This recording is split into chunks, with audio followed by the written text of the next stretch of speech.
नमस्कारम। आज हम animal cell के बारे में बात करेंगे। एनिमल सेल में मेनली 3 कंपोनेंट है: सेल मेम्ब्रेन, न्यूक्लियस और cytoplasm. Cell membrane double layered है, मतलब 2 लेयर है उसमें। ये सेल मेम्ब्रेन सेलेक्टिवली परमेबल है। ये हर एक चीज़ को सेल का अंदर आने नहीं देता है, कुछ गिने चुने चीज़ को ही अंदर आने देता है। अब न्यूक्लियस, बीच में जो पिंक से स्ट्रक्चर पड़ा है ना, ये न्यूक्लियस। इसका फंक्शन ये है कि सेल का बाकी सारा चीज़ को फंक्शन कंट्रोल करना। ये इसका फंक्शन, सेल का सारा फंक्शन कंट्रोल करना, और ये न्यूक्लियस का फंक्शन। अभी साइटोप्लाज्म और न्यूक्लियस और सेल मेम्ब्रेन है, इसके बीच में जो ये स्पेस है वो है साइटोप्लाज्म। साइटोप्लाज्म में 2 कंपोनेंट है: सेल ऑर्गेनल और साइटोसोल। साइटोप्लाज्म में कुछ स्ट्रक्चर्स ऐसे पड़ा रहता है जिनमें मेम्ब्रेन कवरिंग है, उसने कवर करता है कोई मेम्ब्रेन, उसे हम सेल ऑर्गेनल कहते हैं। ये सारा सेल ऑर्गेनल साइटोसोल में ऐसे पड़ा रहता है। अब हम एक एक सेल ऑर्गेनल के बारे में बात करेंगे। सबसे पहले माइटोकॉन्ड्रिया। माइटोकॉन्ड्रिया का मेन फंक्शन है कि एटीपी प्रोडक्शन। सेल का सारा एनर्जी ये माइटोकॉन्ड्रिया ही प्रोड्यूस करता है। ये रेड स्ट्रक्चर दिख रहा है ना, ये माइटोकॉन्ड्रिया। सेल का सारा एनर्जी ये प्रोड्यूस करता है, इसलिए इसे power house of the cell भी कहते हैं, power house of the cell. अब चलो हम लाइसोसोम के बारे में बात करते हैं। लाइसोसोम अपना सोल्जर है। अपना सेल में कोई एक बैक्टीरिया अंदर अगर घुस गया, सोचो, वो बैक्टीरिया कोई लाइसोसोम आके मार देगा, तो सेल का रखवाली करता है लाइसोसोम।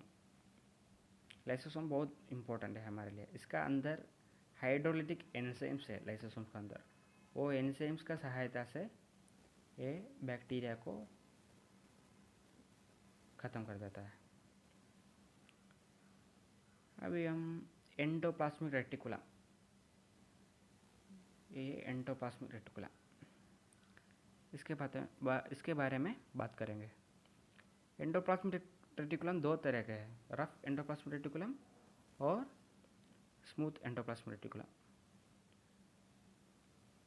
रफ एंडोप्लाज्मिक रेटिकुलम में उसका ऊपर है ना, मेम्ब्रेन के ऊपर ये वाइल्ड स्ट्रक्चर दिख रहा है, वो होता है, उसे हम राइबोसोम कहते हैं। अगर ये राइबोसोम एक एंडोप्लाज्मिक रेटिकुलम का ऊपर है तो उसे हम रफ एंडोप्लाज्मिक रेटिकुलम कहते हैं।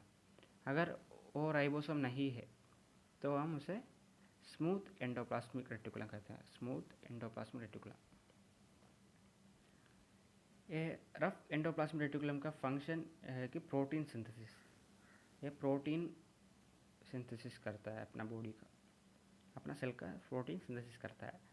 स्मूथ एंडोप्लाज्मिक रेटिकुलम, इसका फंक्शन है कि वो लिपिड और स्टेरॉइड सिंथेसिस करता है, लिपिड और स्टेरॉइड। अब गोल्गी बॉडी का फंक्शन है कि पैकेजिंग है, पैकेजिंग। रफ एंडोप्लाज्मिक रेटिकुलम और स्मूथ एंडोप्लाज्मिक रेटिकुलम, उसमें जो सब्सटेंस बनाता है, सिंथेसिस करता है, वो गोल्गी बॉडी में भेजता है। गोल्गी बॉडी क्या करता है, उसका पैकेजिंग करता है, पैकेजिंग। तो पैकेजिंग है गोल्गी बॉडी का फंक्शन, पैकेजिंग। अब हम सेंट्रोसोम के बारे में बात करेंगे। सेंट्रोसोम,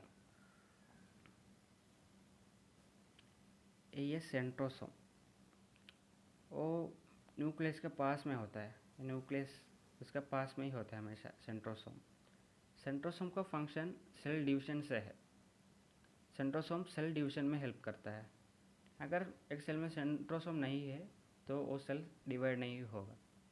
अपना ब्रेन का न्यूरॉन्स है, उसमें सेंट्रोसोम नहीं है, इसलिए अगर वो अगर वो डिस्ट्रॉय हो गया तो फिर से रीजनरेट नहीं होगा सेल डिवीजन से। इसलिए सेंट्रोसोम बहुत इंपॉर्टेंट है सेल डिवीजन के लिए। फिर एक ऑर्गेनेल है पेरोक्सिसोम। यह डायग्राम में तो नहीं दिखा रहा है। पेरोक्सिसोम उसका मेन फंक्शन है डिटॉक्सिफिकेशन। डिटॉक्सिफिकेशन मतलब है वो जहरीली चीज़ है ना, जो हमारा बॉडी को हार्म कर सकता है, जो हमें कष्ट पहुंचा सकता है, वो है उसे उससे बचाने के लिए पेरोक्सिसोम काम करता है, डिटॉक्सिफिकेशन। पेरोक्सिसोम का फंक्शन है डिटॉक्सिफिकेशन। फिर सारा अभी तक तो लगभग सारा सेल ऑर्गेनल्स कवर हो गया। अभी राइबोसोम्स के बारे में बात करते हैं। राइबोसोम्स ये सेल ऑर्गेनल्स नहीं है, क्योंकि इसका मेम्ब्रेन बाउंड नहीं है। इसमें कवर करते हुए मेम्ब्रेन नहीं है। ये सेल राइबोसोम एक ही नहीं है, सेल ऑर्गेनल नहीं है। ये बस एक ग्रैन्यूल है, इसमें पड़ा रहता है, सेल में पड़ा रहता है ग्रैन्यूल। ये राइबोसोम न्यूक्लियस का अंदर न्यूक्लियोलस होता है, न्यूक्लियोलस। वो न्यूक्लियोलस राइबोसोम्स प्रोड्यूस करता है। राइबोसोम इसका फंक्शन प्रोटीन सिंथेसिस है राइबोसोम्स का। और इतना ही है। Thank you.